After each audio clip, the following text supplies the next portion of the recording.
Taste the Daily. 2025 ஆங்கில புத்தாண்டு பிறப்பையொட்டி ராணிப்பேட்டையில் உள்ள பாலமுருகன் கோவிலில் சுவாமிக்கு சிறப்பு அபிஷேகம் செய்யப்பட்ட நிலையில் ஏராளமான பக்தர்கள் சாமி தரிசனம் செய்தனர். இதுகுறித்த கூடுதல் விவரங்களோடு இணைகிறார் செய்தியாளர் அருளரசன். அவரிடம் பேசலாம். வணக்கம் அருளரசன், விவரங்களை நீங்க பதிவு செய்யலாம். நிச்சயமாக வணக்கம் பரிதா. உலகம் முழுவதும் 2024 ஆண்டு முடிந்து 2020 ஆங்கில புத்தாண்டு உற்சாகமாக பிறந்துள்ளது.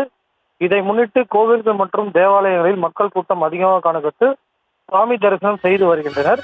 இதில் குறிப்பாக ராணிப்பேட்டை மாவட்டம் ஆற்காடு அடுத்த ரத்தனகிரி பகுதியில் அமைந்துள்ள அருள்மிகு ஸ்ரீ பாலமுருகன் திருக்கோவிலில் இன்று 2025 ஆங்கில புத்தாண்டை திருநாளை முன்னிட்டு காலையில் பாலமுருகன் சுவாமிக்கு பால், தயிர், சந்தனம், குங்குமம், ஜவ்வாது, தேன், திருநீர் உள்ளிட்ட பல்வேறு வாசனை திரவியங்களை கொண்டு சிறப்பு அபிஷேகம் செய்யப்பட்டு மகா தீபாரணையானது காண்பிக்கப்பட்டது.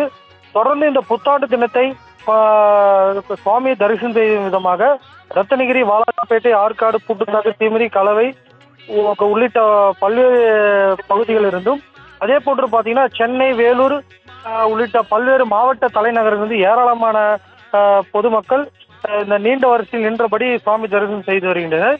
அது மட்டும் இல்லாத புத்தாண்டு தினத்தை கொண்டாடும் விதமாக அனைவரும் நீண்ட வரிசையில் நின்றபடி சுவாமியை வழிபட்டு செல்கின்றனர். சரிதா. Taste the Daily. Taste the Daily.